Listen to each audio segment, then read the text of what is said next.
आज हम पढ़ेंगे वैद्युत रसायन।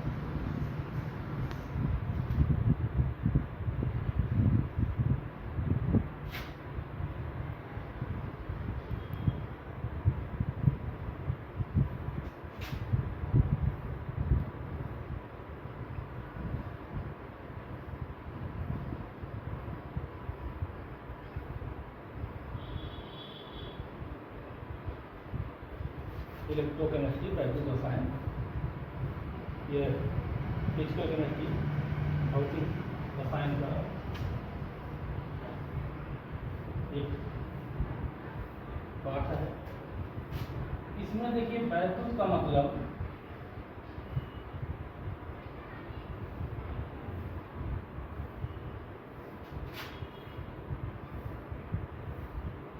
वैद्युत ऊर्जा से है।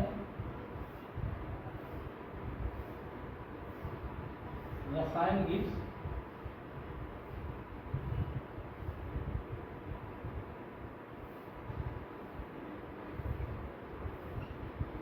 रासायनिक ऊर्जा। वैद्युत रसायन मीन्स वैद्युत ऊर्जा, रासायनिक रासायनिक ऊर्जा। अर्थात इस पाठ में हम ऊर्जाओं के बीच में जो संबंध होता है उसका अध्ययन करते हैं। आप कह सकते हैं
रसायन विज्ञान की शाखा जिसके अंतर्गत हम ऊर्जाओं के बीच परस्पर संबंध का अध्ययन करते हैं उसे हम वैद्युत रसायन। इस पाठ में हम ऊर्जाओं के बीच में जो रिलेशन है उसी का हम अध्ययन करते हैं।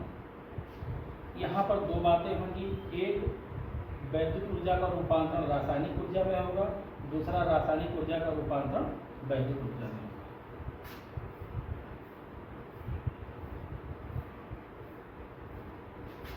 यहाँ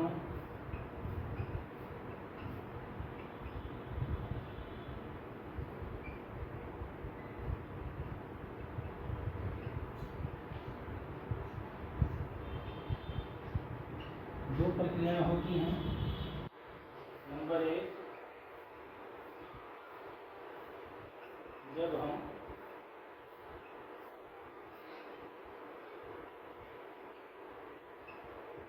रासायनिक ऊर्जा से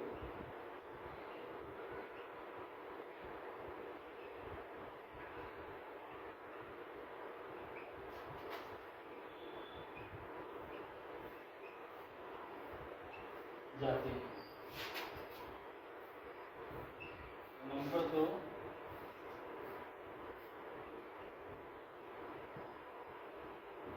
जब हम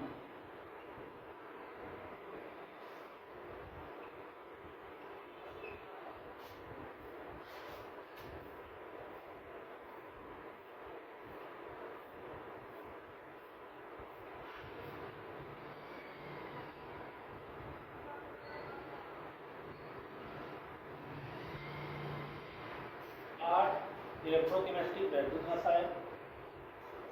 इस पाठ में हम ऊर्जाओं के बीच में होने वाले संबंध का अध्ययन करते हैं। वैद्युत का मतलब वैद्युत ऊर्जा से, रसायन का मतलब रासायनिक ऊर्जा से। तो वैद्युत रसायन क्या है? रसायन विज्ञान की वह शाखा है जिसके अंतर्गत हम ऊर्जाओं के बीच में जो परस्पर आपसी संबंध होता है उसी का अध्ययन करते हैं। यहाँ पर दो प्रक्रिया होती हैं। एक होगा जब हम रासायनिक ऊर्जा से वैद्युत ऊर्जा में जाते हैं, तीसरा होगा जब हम वैद्युत ऊर्जा से रासायनिक ऊर्जा में जाते हैं। अब हम बात करेंगे जब हम रासायनिक ऊर्जा से वैद्युत ऊर्जा में जाते हैं तो उसे हम कहते हैं वैद्युत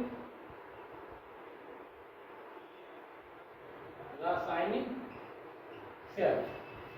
जब रासायनिक ऊर्जा से वैद्युत ऊर्जा में जाते हैं तो उसे वैद्युत रासायनिक सेल कहते हैं। और वैद्युत रासायनिक सेल को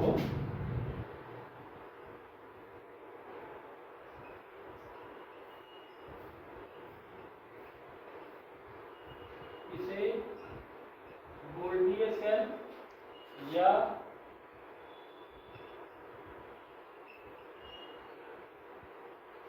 गैलोनी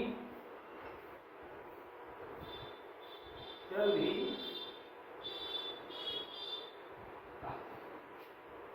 जब हम रासायनिक ऊर्जा से वैद्युत ऊर्जा में जाते हैं तो उसे वैद्युत रासायनिक सेल या वोल्टीय सेल या गैलोनिक सेल भी कहते हैं। वोल्टीय सेल गैलोनिक सेल एक वैज्ञानिकों के नाम पर। इसका एग्जाम्पल है, इसका उदाहरण है बेरिलियम सेल।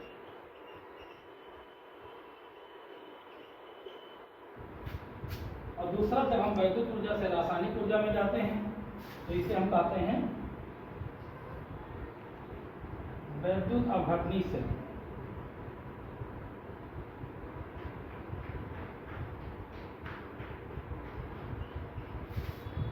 वैद्युत अपघटनी सेल। जब रासायनिक ऊर्जा से वैद्युत ऊर्जा में जाते हैं तो वैद्युत रासायनिक सेल, और जब वैद्युत ऊर्जा से रासायनिक ऊर्जा में जाते हैं तो उसे हम वैद्युत अपघटनी सेल। नोट कर लीजिए इतना।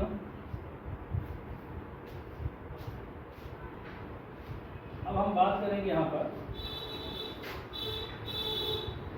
वैद्युत रासायनिक सेल।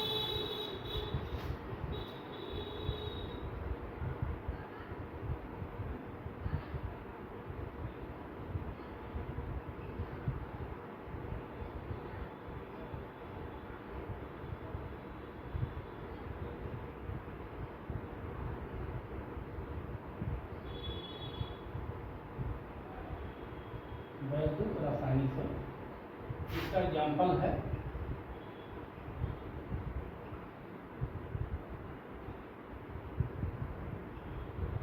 बेरिलियम। तो एक आपका वैद्युत रासायनिक सेल है और दूसरा आपका वैद्युत अपघटनी सेल है। तो अभी हम आते हैं वैद्युत रासायनिक सेल, इसका एग्जाम्पल है बेरिलियम सेल।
बेरिलियम सेल में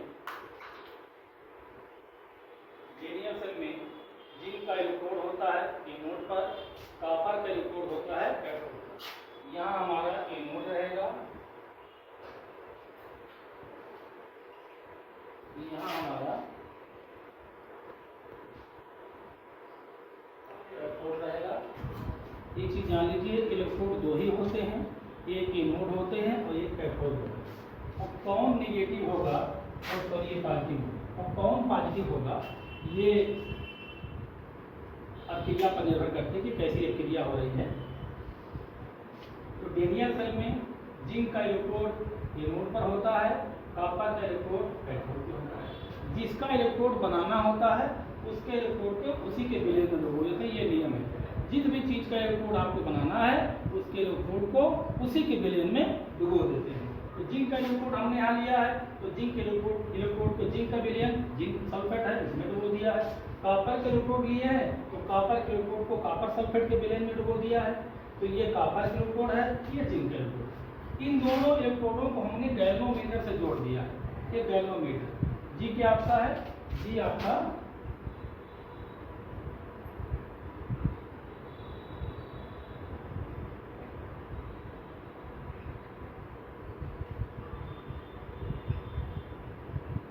गैल्वेनोमीटर है। यह धारा को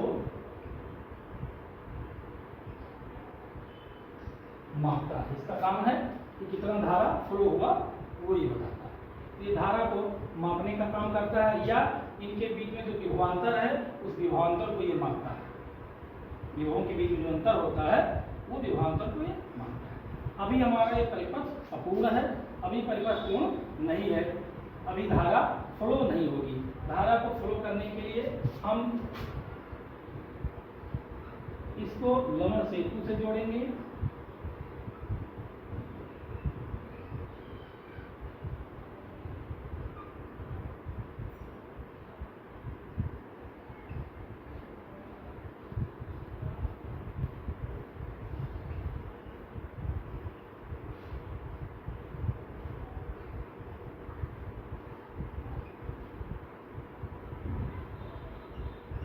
ये लवण सेतु है, इसे कहते हैं साल्ट ब्रिज।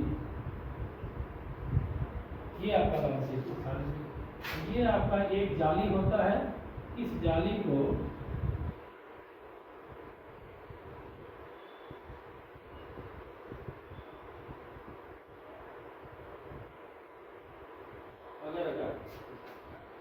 अब परिपथ हमारा पूर्ण हो गया है। जब तक लवण सेतु से आप नहीं जोड़ते तब तक परिपथ पूर्ण नहीं होगा। देखिए लवण सेतु में हम एक ऐसा लवण लेते हैं जो जिसमें धनायन और ऋणायन की चलने की ताकत समान होनी चाहिए, मतलब जितनी स्पीड के प्लस की होनी चाहिए उतनी स्पीड Cl- की भी होनी चाहिए। दोनों में कोई अधिक तो कम नहीं होना चाहिए, दोनों की चलने की ताकत बराबर होनी चाहिए। ये जो अगर जाली है इसका क्या काम है, इस जाली का काम है कि इस लवण को अंदर नहीं जाने देना। अब ये जो लवण सेतु हमारा ये लवण है, ये इस विलयन से इस विलयन और इस विलयन से उस विलयन दोनों अपना गति करता रहेगा और इस प्रकार हमारा ये परिपथ जो है वो पूर्ण हो गया। अब यहाँ देखिए होगा क्या, एनोड पर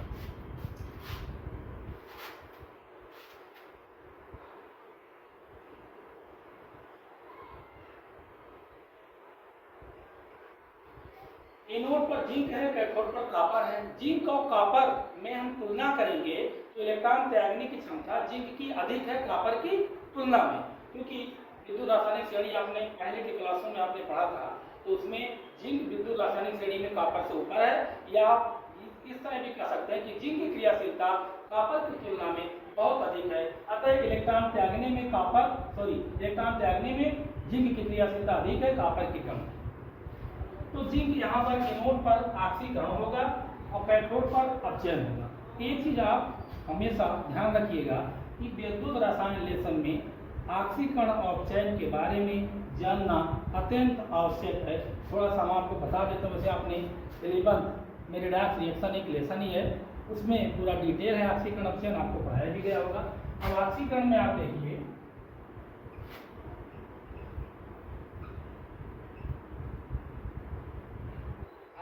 ऑक्सीडेशन रिएक्शन। ऑक्सीकरण में क्या होता है, O का योग होता है, ऑक्सीजन का योग H का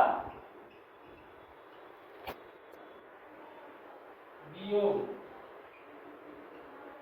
नंबर 1, ऑक्सीजन जुड़ रहा है और हाइड्रोजन निकल रहा है, तब ऑक्सीकरण होता है। नंबर 2,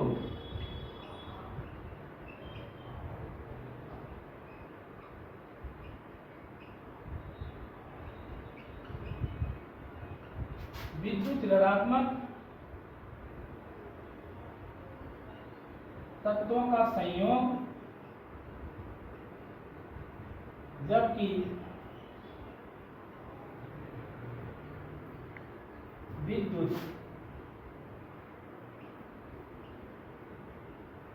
धनात्मक तत्वों का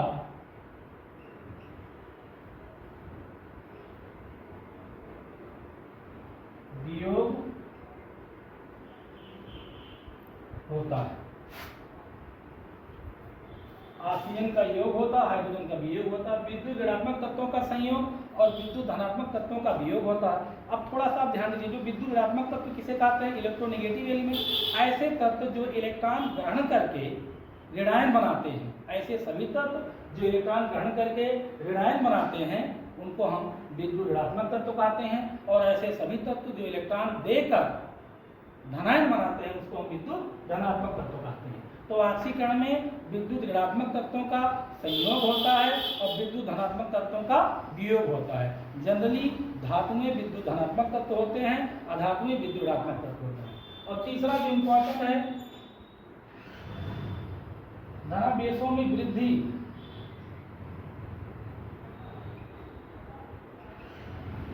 धनावेशों में वृद्धि, जबकि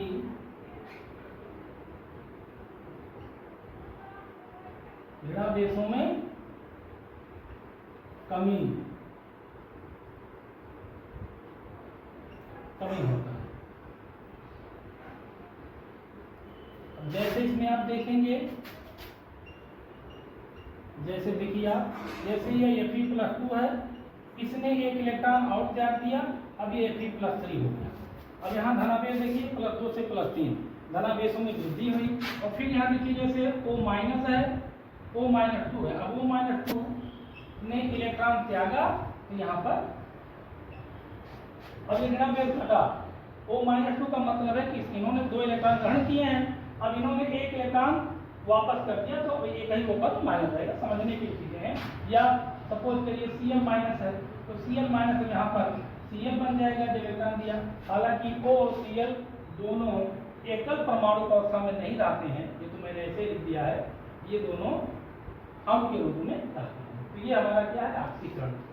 और इसका उल्टा अपचयन होता है। अपचयन में क्या होता है, H का योग होता है, O का वियोग होता है, विद्युत धनात्मक तत्वों का योग होता है, विद्युत ऋणात्मक तत्वों का वियोग होता है, ऋणावेशों में वृद्धि होती है, धनावेशों में कमी होती है। ये आपका अपचयन है। लेकिन यहाँ पर ऑक्सीकरण आप समझ लीजिए, ऑक्सीकरण का उल्टा ही अपचयन होता है, ऑक्सीकरण का उल्टा ही अपचयन होता है, ये चीज आप रिमेंबर रखिए।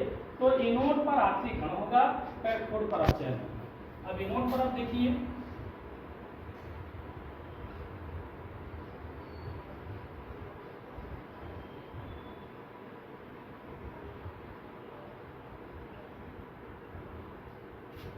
यस माने जिंक ठोस अवस्था से, ये जिंक जो है, ये जिंक का एक कोड है, इसमें बहुत सारे जिंक के परमाणु हैं, ये सभी यहाँ से इस विलेन में आएंगे तो अपना ऑक्सीकरण करेंगे। जिंक ठोस अवस्था से, जिंक एक्वस माने जलीय विलेन, विलेन में चला जाएगा, जड़न प्रस्तुत बना लेगा।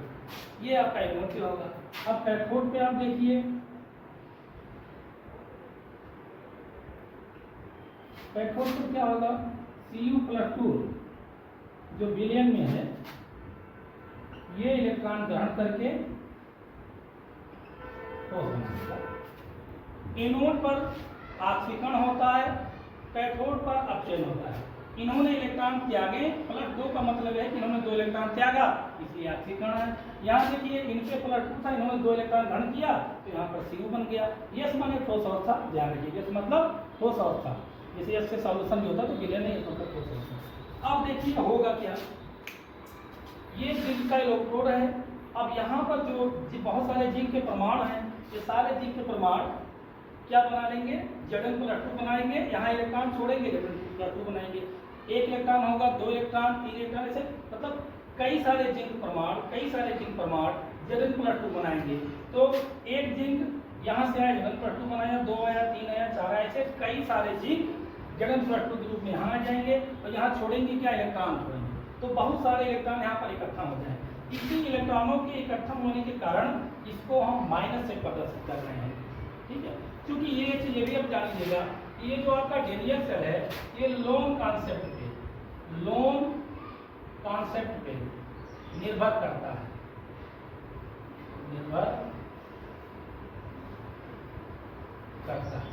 यल का मतलब आपका लेफ्ट होता है, ओ गिव्स आपका ऑक्सीडेशन होता है, ए का मीन्स होता है इनोड होता है, और एन का मीन्स होता है निगेटिव। मतलब लेफ्ट में ऑक्सीडेशन होता है, तो ये आपका लेफ्ट है और आपका राइट। ये लेफ्ट है आपका और ये आपका राइट। तो लेफ्ट में देखिए यहाँ पर ऑक्सीडेशन हुआ है, ए माने इनोड, ये है और निगेटिव है। निगेटिव होने का कारण यही है कि इस इलेक्ट्रोड के जिंक परमाणु Zn+2 बनाएंगे।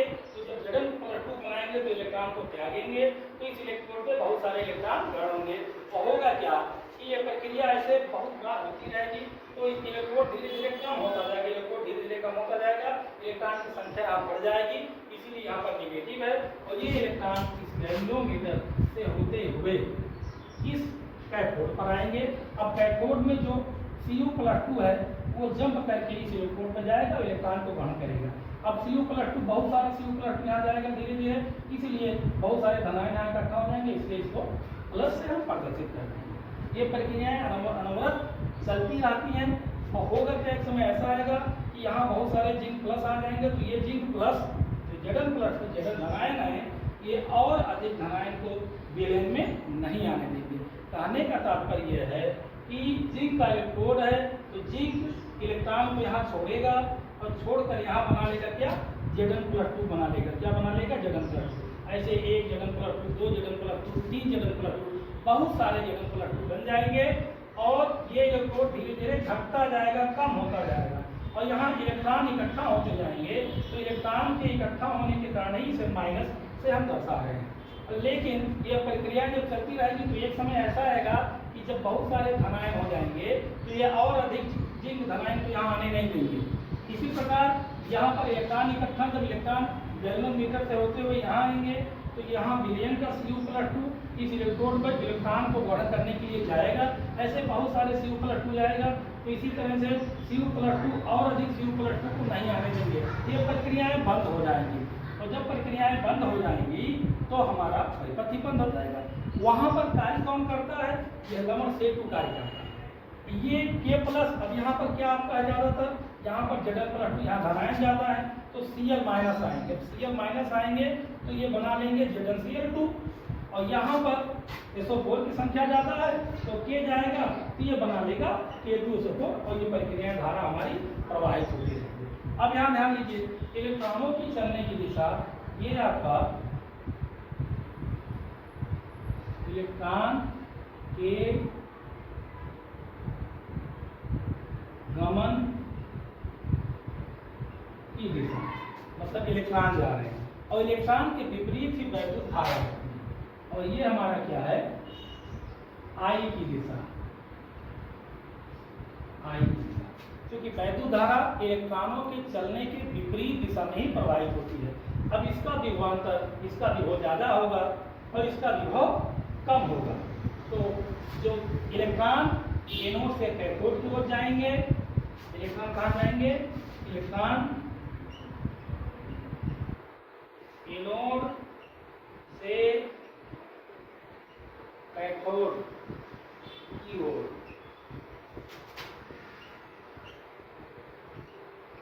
जाते हैं, जबकि वैद्युत धारा आई। कैथोड से एनोड की ओर जाते हैं। इलेक्ट्रॉन एनोड से कैथोड की ओर जाते हैं, जबकि वैद्युत धारा कैथोड से एनोड की ओर जाते हैं। इस तरह से ये सिस्टम, ये प्रक्रियाएं हमारी चलती रहेंगी और वैद्युत धारा का प्रवाह लगातार बना रहता है। अब यहाँ ध्यान दीजिए, अब यहाँ पर आप ई सेल निकालिए, जिसे सेल विभव कहते हैं। तो सेल विभव क्या है? सेल विभव का मतलब सेल विभव मतलब या इलेक्ट्रॉन विभव किसे कहते हैं? जहाँ पर आंशिक अपचयन की क्रिया होती है। तो अगर आप तुलना करेंगे तो इसका विभव ज्यादा होगा, अपचयन विभव ज्यादा होगा और आंशिक विभव कम होगा। तो अगर जो आप सेल विभव निकालेंगे तो ई सेल बराबर होगा ई रेड माइनस ई आर्क्स। अगर जो ई सेल निकालेंगे, अब ई सेल को मीटर कौन करता है? गैल्वेनोमीटर करता है। तो क्योंकि आवेश यही ज्यादा इकट्ठा हो रहे हैं, तो जहां आवेश ज्यादा होंगे वहां विभव ज्यादा होगा, और जहां आवेश कम होंगे वहां विभव कम होगा। तो अपचयन विभव में से आक्सीकरण विभव आप माइनस कर देंगे, घटा देंगे, तो आपका सेल विभव ज्ञात हो जाएगा। ठीक है, यदि विभव ज्यादा है